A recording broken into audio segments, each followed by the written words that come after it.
Welcome to special analysis. నేను రమ్మ మండవ. ఈ రోజు అనాలిసిస్ లో భాగంగా మనం తీసుకోబోతున్న టాపిక్ ఏంటంటే, ఈ రోజు అనాలిసిస్ కి నేను ఒక టైటిల్ పెట్టాను, మొన్న బొత్స నేడు భూమన. వైఎస్ రాజశేఖర రెడ్డి కోసం వీళ్ళు నిజంగానే కన్నీళ్ళు పెట్టుకుంటా ఉన్నారా అని చెప్పి నేను టైటిల్ ఇచ్చాను. ఆ అంశం గురించి మనం మాట్లాడదాం. ఈ టైటిల్ పెట్టుకోవడానికి ఒక రీజన్ ఉంది. ఇక్కడ దాని మీద అనాలిసిస్ కూడా చేయడానికి ఒక నిజంగానే రీజన్ ఉంది. ఎందుకంటే వాళ్ళ కన్నీళ్లు చూసిన తర్వాత కొన్ని సందర్భాల్లో అటు మొన్న బొత్సది కావచ్చు, భూమన లేటెస్ట్ గా భూమనది కావచ్చు, నిజంగానే వీళ్ళు వైఎస్ రాజశేఖర రెడ్డి కోసం కన్నీళ్లు పెట్టుకుంటున్నారా, ఈ కన్నీళ్ల వెనక అసలు ఏంటి కారణం అనేది నాకు కూడా కొన్ని అనుమానాలు ఉన్నాయి. అందుకే ఈ వీడియో చేద్దాం అనిపించింది ఈ రోజున. ఇటీవల మనం అయితే ఈ వీడియోకి సందర్భం ఏంటంటే, ఆ సందర్భాన్ని తీసుకొచ్చింది బొత్సనే. ఇటీవల మనం చూస్తే బొత్స సత్యనారాయణ ఒక ప్రెస్ మీట్ పెట్టారు. ఒక ప్రెస్ మీట్ పెట్టి ఆ ప్రెస్ మీట్ లో వైఎస్ రాజశేఖర రెడ్డి గురించి ఆయన మాట్లాడుతూ ఉన్నారు. ఆ ప్రెస్ మీట్ ఎందుకు పెట్టాల్సి వచ్చింది అంటే, అంతకు ముందు రోజే అచ్చెన్నాయుడు జగన్మోహన్ రెడ్డి ప్రెస్ మీట్ పెట్టారు. జగన్మోహన్ రెడ్డి చాలా సీరియస్ గా టీడీపీ మీద చంద్రబాబు నాయుడు టార్గెట్ చేస్తూ చాలా ఎలిగేషన్స్ చేశారు. సో దానికి కౌంటర్ గా అచ్చెన్నాయుడు ఒక ప్రెస్ మీట్ పెట్టారు. ఒక 20 days అవుతుంది ఇన్సిడెంట్ జరిగి. ప్రెస్ మీట్ పెట్టి జగన్మోహన్ రెడ్డికి సంబంధించి వాళ్ళ తండ్రికి సంబంధించి కొన్ని క్వశ్చన్స్ రైజ్ చేశారు ఆయన ప్రెస్ మీట్ లో. ఆ రోజు వైఎస్ బొత్స ఇన్ని మాట్లాడుతూ ఉన్నారు. ఈ రోజున వైఎస్ రాజశేఖర రెడ్డి చనిపోయిన రోజున జగన్మోహన్ రెడ్డి ఎక్కడ ఉన్నారు, వైఎస్ రాజశేఖర రెడ్డితో జగన్మోహన్ రెడ్డి ఎందుకు లేరు, బొత్స ఎందుకు లేరు, ఒక పక్క వైఎస్ రాజశేఖర రెడ్డి భౌతికాయాన్ని అక్కడ పెట్టుకుని వీళ్ళంతా జగన్మోహన్ రెడ్డి ముఖ్యమంత్రి అవడం కోసం ఎలా సంతకాల సేకరణ చేశారు, జగన్మోహన్ రెడ్డి తండ్రి మరణం వెనుక కుట్ర ఉందని చెప్పి వీళ్ళంతా ఇన్ని రోజులుగా ఏం చేస్తా ఉన్నారు అని చెప్పి కొన్ని కీలక కామెంట్స్ చేశారు అచ్చెన్నాయుడు. అంతేకాదు ఇంకొక వీడియోస్ కూడా వాళ్ళు డెలివర్ చేయడం జరిగింది టీడీపీ నుంచి. గతంలో బొత్స సత్యనారాయణ వైఎస్ రాజశేఖర రెడ్డి గురించి మాట్లాడుతూ జగన్మోహన్ రెడ్డి తన తండ్రిని చంపించారని మాకు అనుమానాలు ఉన్నాయన్నారు అసెంబ్లీ వేదికగా. అదేవిధంగా ధర్మాన కూడా మాట్లాడారు. జగన్మోహన్ రెడ్డి సమాజానికి చెడు పురుగు అన్నట్టుగా ఆయన కొన్ని విషయాల్లో మాట్లాడడం జరిగింది ఆయన జైలుకి వెళ్ళిన సమయంలో.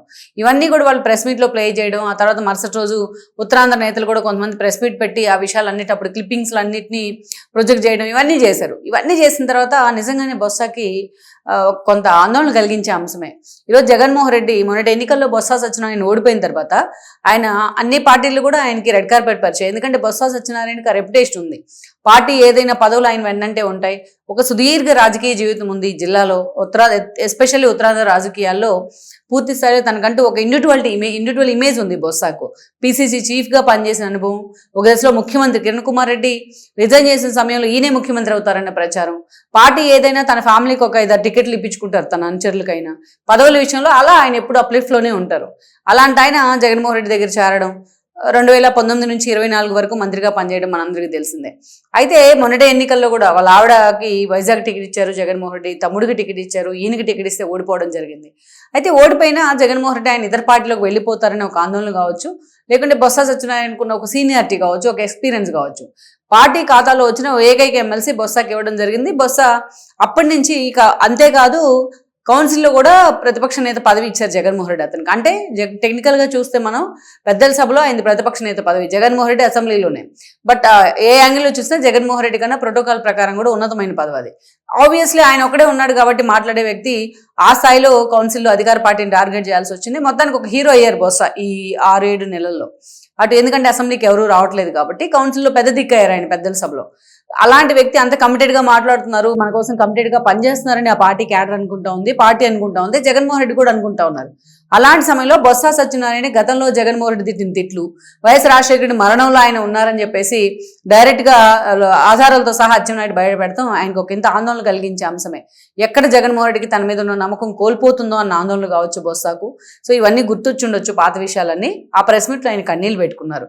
నన్ను ఇలా తిడుతూ ఉన్నారు, వైఎస్ రాజశేఖర రెడ్డి చనిపోయినప్పుడు ఆయనతోనే ఉన్నాను, నేను అక్కడే ఉన్నాను, పౌరాల గుట్టకు కూడా వెళ్ళాను నేను అని చెప్పి వైఎస్ గురించి మాట్లాడుతూ ఆయన మరణం గురించి వెకిలు పెట్టి కన్నీళ్ళు పెట్టుకున్నారు బొత్స సత్యనారాయణ. బొత్స సత్యనారాయణ కన్నీళ్ళు పెట్టుకోవడానికి కారణం ఏంటని చర్చ కూడా ఆ రోజున జరిగింది. అయితే అది మర్చిపోకముందే ఇప్పుడు రీసెంట్గా ఒక ఇంటర్వ్యూలో, ఒక యూట్యూబ్ ఛానల్ ఇంటర్వ్యూలో భూమన కరుణాకర్ రెడ్డి మాట్లాడుతూ ఆ యాంకర్ ఎవరైతే ఉన్నారో ఆ జర్నలిస్టు మరి యాంకర్ తెలీదు, అతను ఎక్కడ చూడలేదు ఇంతకుముందు, అతను క్వశ్చన్ అడిగారు భూమన కరుణాకర్ రెడ్డిని, వైఎస్ రాజశేఖర రెడ్డితో మీ అనుబంధం ఏంటని అడిగితే, ఆ రోజు చిత్తూరే కదా వస్తూ ఉన్నారు రచ్చబండ కార్యక్రమానికి, అప్పుడు ఆయన చనిపోతే మీరు ఎలా ఫీల్ అయ్యారంటే బ్రేక్ఫాస్ట్ కలిసి చేద్దాం అనుకున్నాం అని కన్నీళ్ళు పెట్టుకుంటూ చాలా ఎమోషనల్ అయ్యారు భూమన. పక్కన ఉన్న అసిస్టెంట్ టిష్యూలు కూడా తీసుకొచ్చి ఇవ్వడం జరిగింది. అదే యాంకర్ మళ్ళీ రాజారెడ్డి గురించి కూడా అడిగారు, రాజారెడ్డితో ఆయన అనుబంధం గురించి అడిగితే అప్పుడు కూడా కన్నీళ్ళు పెట్టుకున్నారు పాపం. భూమన ఎప్పుడు అంత ఎమోషనల్ కాలా. అలా ఫస్ట్ టైం ఆయన ఆ స్థాయిలో కన్నీళ్ళు పెట్టుకోవడం జరిగింది. సో వైఎస్ రాజశేఖర రెడ్డి పేరు అన్నప్పుడు ఈ సోకాల్ సీనియర్ నేతలంతా కన్నీళ్ళు పెట్టుకుంటా ఉన్నారు. ఎందుకు కన్నీళ్ళు పెట్టుకుంటా ఉన్నారు? ఇక్కడ కన్నీళ్ళు పెట్టుకోవడానికి నిజంగానే వైఎస్ మీద అభిమానమా, లేకపోతే జగన్మోహన్ రెడ్డి వైపు నుంచి ఎదురవుతున్న సఫకేషనా, ఏంటి వాళ్ళ కన్నీళ్ళకి కారణం? మరి వైఎస్ రాజశేఖర్ ఈ రెండు కారణాలు కూడా ఇక్కడ మనం విశ్లేషించుకోవాలి. నిజంగానే వీళ్ళకి వైఎస్ రాజశేఖర రెడ్డి మీద అభిమానం ఉంటే, వీళ్ళు వైఎస్ రాజశేఖర రెడ్డి మరణం తర్వాత జగన్మోహన్ రెడ్డి కాంగ్రెస్ నుంచి బయటకు వచ్చిన క్రమంలో బొత్స కన్నా ముందు భూమనానే ఆ పార్టీలోకి వచ్చారు జగన్మోహన్ రెడ్డి దగ్గరకు. వచ్చిన తర్వాత ఆయన 14లో పోటీ చేశారు, 14లో ఎమ్మెల్యే కూడా అవ్వడం జరిగింది. మనం చూస్తే మరి భూమన కరుణాకర్ రెడ్డి ఆ రోజున జగన్మోహన్ రెడ్డి పంచం చేరారు కదా, ఆ తర్వాత బొత్స సత్యనారాయణ కూడా చేరారు కదా. మరి జగన్మోహన్ రెడ్డి ఆ రోజు వైఎస్ రాజశేఖర రెడ్డి చనిపోయిన తర్వాత కాంగ్రెస్ బయట కొట్టి పార్టీ పెట్టిన పరిస్థితుల్లో తన తండ్రి మరణం వెనుక కుట్ర ఉంది అన్నారు ఆయన. తన తండ్రిని చంపేశారు, దానిలో చంద్రబాబు నాయుడు హస్తం ఉంది, రిలయన్స్ హస్తం ఉంది అని జగన్మోహన్ రెడ్డి మాటలు నమ్మి ఆ రోజు వైఎస్ అభిమానులు ఎంతో మంది రిలయన్స్ రిటైల్ మీద దాడులు చేసి కేసులు పెట్టించుకున్నారు. జర్నలిస్టులు కూడా ఉన్నారు ఇప్పటికీ చాలా మంది. ఆ రోజు ఎన్ఎస్యుఐ స్టేట్ ప్రెసిడెంట్ గా ఉన్న వంశీచంద్ర ఎవరైతే ఉన్నారో మహబూబ్నగర్ ఇప్పుడు కాంగ్రెస్ లో ఉన్న వ్యక్తి, ఆ వంశీచంద్ర మీద కూడా పాపం కేసులు పడ్డాయి. ఆయన అడిగితే తెలుస్తుంది ఆ రోజున.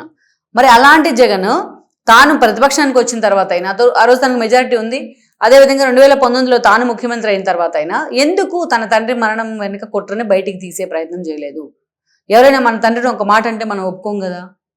మరి జగన్మోహన్ రెడ్డి అలా తీనప్పుడు మీరన్నా పక్క నుండి లేదు వైఎస్ మరణం వెనుక మనం అనుమానాలు ఉన్నాయని చెప్పాము, జనంలోకి అది చాలా రాంగ్ పోర్ట్రైట్ వెళ్తుంది, దాన్ని ఎలాగైనా సరే మనం బయటికి తీసే ప్రయత్నం చేద్దామని ఎందుకు చెప్పలేదు? మరి 19 ఎన్నికల్లో పరిమళ నత్వాన్ని తీసుకొచ్చి, ముఖేష్ అంబానీకి ఎంతో ఇష్టడైన పరిమళ నత్వాన్ని తీసుకొచ్చి రాజ్యసభ ఇచ్చారు. వెదిరెళ్ళి మరి ముఖేష్ అంబానీని వాడేసుకొని తాడేపల్లికి తీసుకొచ్చారు. మరి అప్పుడు వీళ్ళెవరు వారు ఎందుకు బొత్స కానీ ఎందుకు భూమన కానీ వారించలేదు? వైఎస్ రాజశేఖర రెడ్డి మీద అంత ప్రేమ ఉంటే వీళ్ళకు. మీరు మీ తండ్రి హత్య వెనుక, మీ తండ్రి మరణం వెనుక వాళ్ళు ఉన్నారని ఆరోపించారు. అలాంటి వాళ్ళకి మీరు రాజ్యసభ ఇస్తే అది మనకు బూమరాంగ్ అవుతుంది అని ఎందుకు ఈ సోకాల్డ్ పెద్ద మనుషులు చెప్పే ప్రయత్నం చేయలేదు జగన్మోహన్ రెడ్డి? ఆ రోజు చెప్పే ప్రయత్నం చేయని వాళ్ళకి ఈ రోజు మాట్లాడే హక్కు ఎలా ఉంటుంది? ఆ రోజు చెప్పే ప్రయత్నం చేయని వాళ్ళకి, ఆ రోజు కనీసం ట్రై చేయని వాళ్ళకి ఈ రోజు కన్నీళ్లు పెట్టుకునే రైట్ ఎక్కడ ఉంటుంది? షర్మిలాని విజయమని ఏ స్థాయిలో పార్టీ కోసం వాడుకున్నారు జగన్మోహన్ రెడ్డి? వీళ్ళకి కూడా తెలుసు కదా ఏ స్థాయిలో వాడుకున్నారని. కాళ్ళు ఎరక్కొట్టుకొని పాదయాత్ర చేసింది ఆ పాప.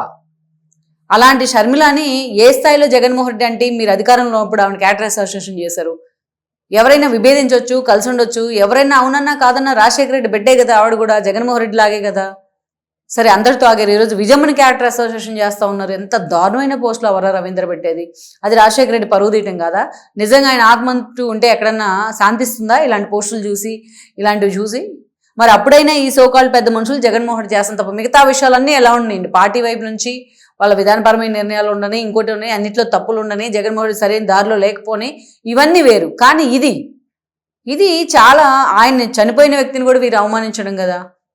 బతుకున్నప్పుడు ఎలాగో గౌరవించలేదని విమర్శలు ఉన్నాయి, చనిపోయిన తర్వాత కూడా ఆయన్ని అవమానించినట్టే కదా, ఆయన ఆత్మను కూడా అవమానించినట్టే కదా.